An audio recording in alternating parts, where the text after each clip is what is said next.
Across the United States, few machines shaped the nation like the train. Steel wheels, endless rails, and locomotives built for power, distance, and history. In the era of World War II, one locomotive on the Pennsylvania Railroad would come to define what it meant to hold the line. This is the story of Locomotive 3768, the K4s Pacific, a classified wartime freight run that carried Manhattan Project materials 2,700 miles across America in secret. This is Rail Hunters USA. A documentary look at the trains that built America. June 6, 1944. While the world watched the beaches of Normandy, something else was moving across America. A train, unmarked, armed, and carrying cargo that officially did not exist.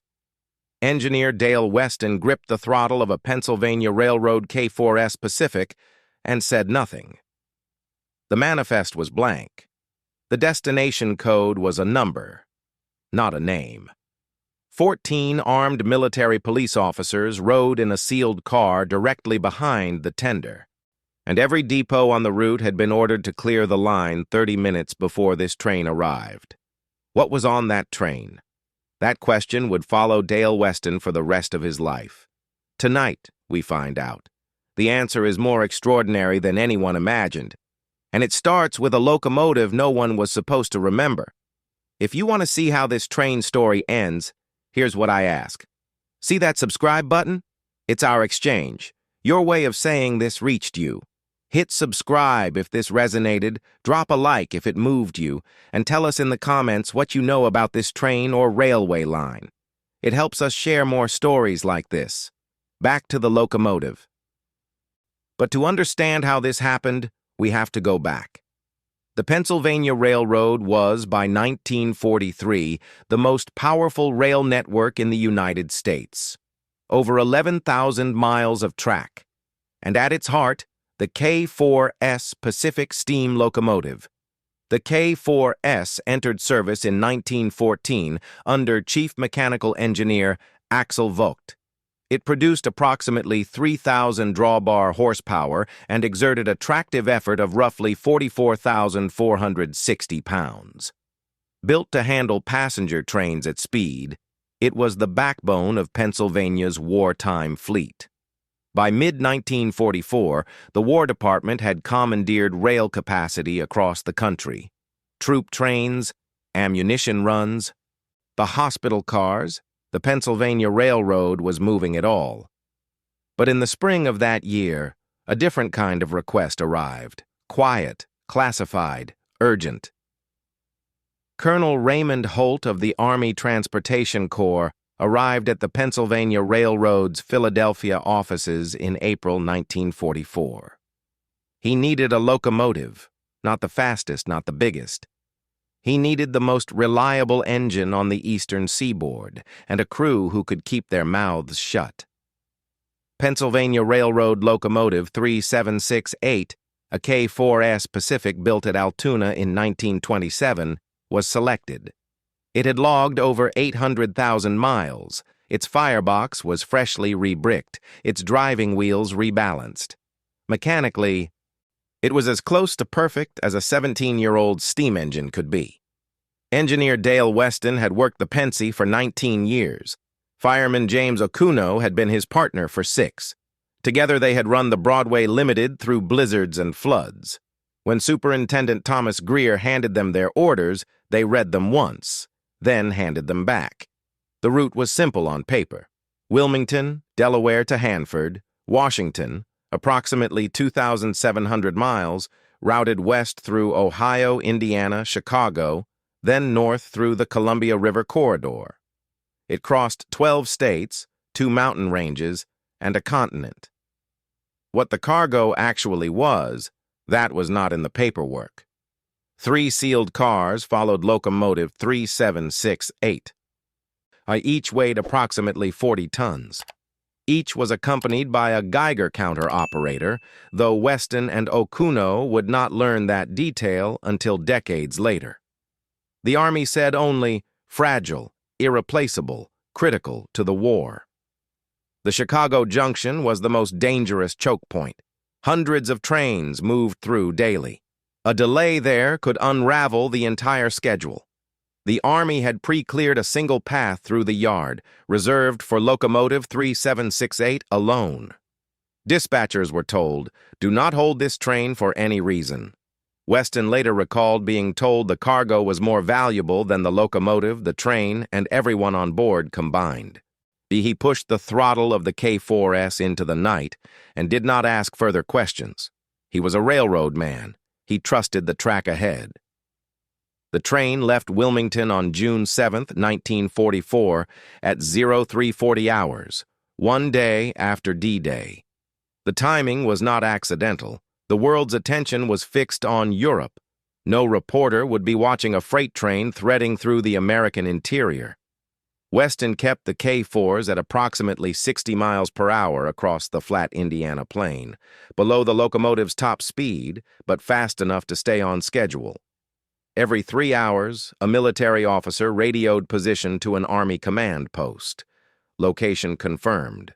Speed confirmed. Cargo status secure. On the Mississippi River crossing came at Rock Island, Illinois. The bridge carried an enormous weight load, but 40 tons per sealed car was at the upper limit. Army engineers had inspected the bridge 30 days earlier. It held. But as 3768 crossed, Weston could feel the structure vibrating beneath him. Chicago was chaos ordered into a corridor. Military police had staked a route through the yard. Everything else was held. Weston had 6 minutes to clear the junction before 2 troop trains reclaimed the line.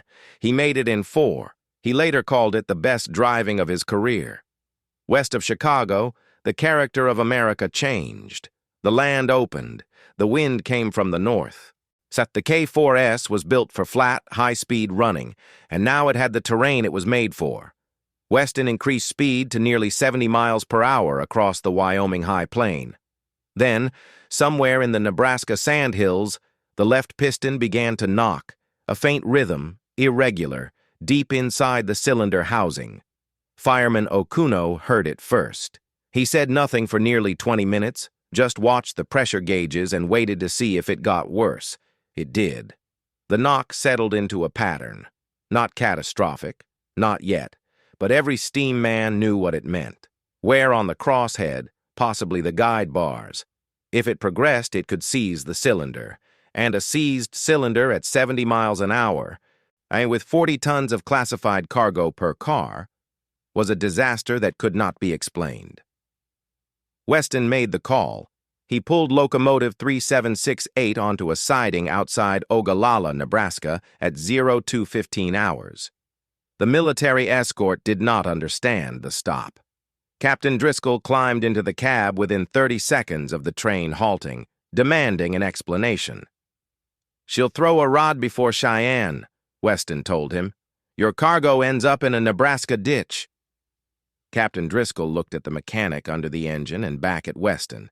He said nothing. He stepped back down from the cab and made a radio call.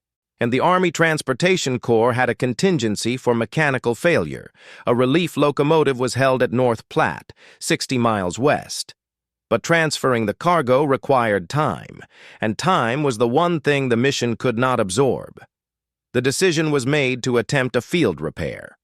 A Pennsylvania Railroad mechanical supervisor named Earl Burnham was pulled from his hotel in North Platte and driven to Ogallala by Army vehicle.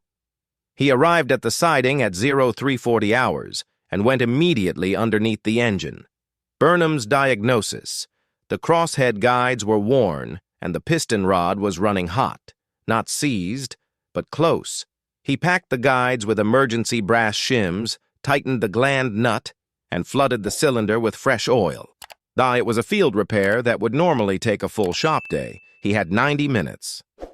At 0510 hours, Burnham climbed back out from under Locomotive 3768 and wiped his hands. He looked at Weston and said the repair would hold. Probably. It would get them to Pocatello, Idaho. After that, he could not promise anything. Weston nodded.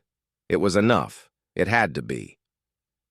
Locomotive 3768 pulled out of Ogallala at 05:27 hours, 2 hours and 12 minutes behind schedule. The knock was gone. The pressure held. The K4s rolled west into a Nebraska dawn, still carrying its secret, still running, still bound for a destination no one on board had been told. The Rocky Mountain crossing was the next test. West of Cheyenne, the grade rises sharply. Sherman Hill, once the highest point on any transcontinental railroad route. Locomotive 3768 was a Pacific-type engine. Powerful, but not a mountain locomotive. Helper engines would normally be attached at Cheyenne. The Army refused a helper. More locomotives meant more crew, more witnesses, more risk. So Weston drove alone, wide-open throttle on the 1.55% grade, stack pressure spiking, the K4s working at the upper limit of its rated output. The classified cars groaned behind him. 3768 crested Sherman Hill at reduced speed, but it crested. The repair held. The Burnham's brass shims were doing exactly what they needed to do. On the western descent, Weston eased the throttle and let the engine breathe. He had crossed the Continental Divide. The hard part was done. The Columbia River Gorge presented a different kind of challenge. Narrow corridor, sharp curves, steep drop to the water below. The sealed cars behind 3768 were heavy. On the curves, they pushed. Weston rode the brakes hard through every mile of that canyon. The Columbia River corridor had been surveyed and cleared by Army engineers 2 weeks prior. Every tunnel inspected, every trestle rated. And still, on the sharp curve near Hood River, Oregon, 3768 leaned hard, and the military captain gripped his seat and said nothing. They crossed into Washington State at 1740 hours on June 9th.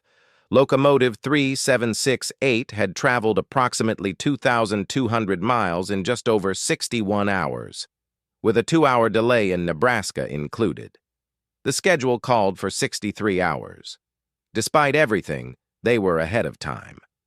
The final leg to Hanford was through the high desert of eastern Washington, flat, straight, and empty.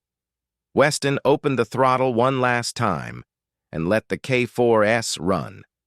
Whatever was in those cars, it was almost home, and for the first time in 3 days, he exhaled.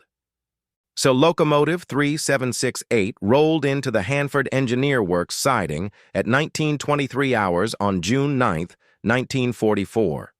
The Hanford site, then barely a year old, was the production facility for plutonium destined for the Manhattan Project. The secret cargo that no one could see was uranium hexafluoride and specialized reactor components. The sealed cars were uncoupled and moved to a restricted unloading area by a separate yard engine. Weston and Okuno were held in a waiting room for 2 hours.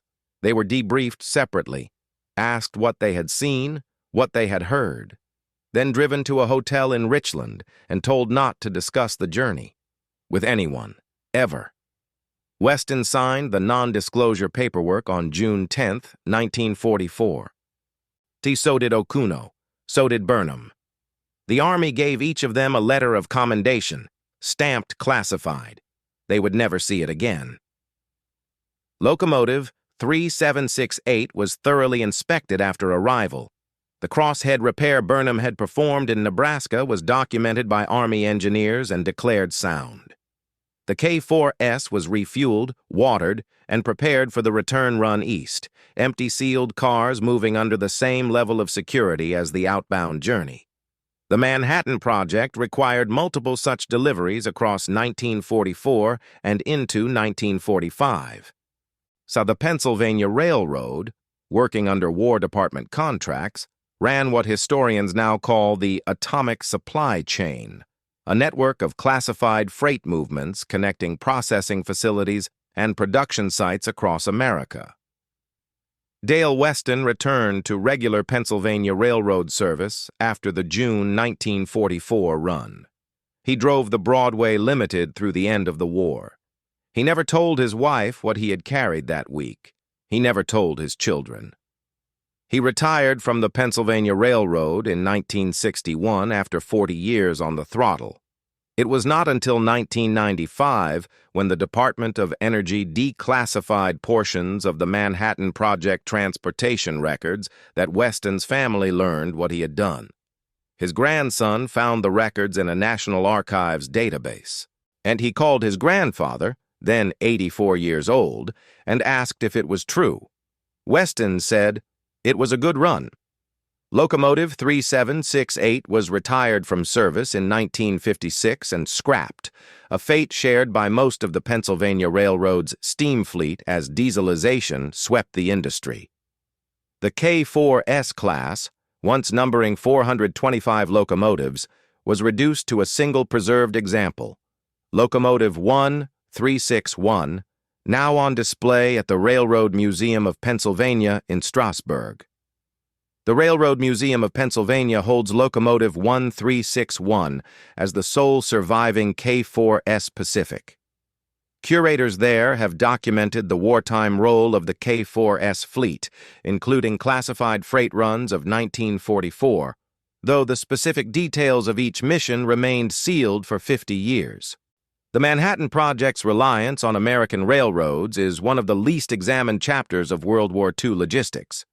By 1945, the Army Transportation Corps had coordinated over 200 classified rail movements supporting the atomic weapons program across 26 states through 14 major rail companies, involving thousands of rail workers who were never told what they carried.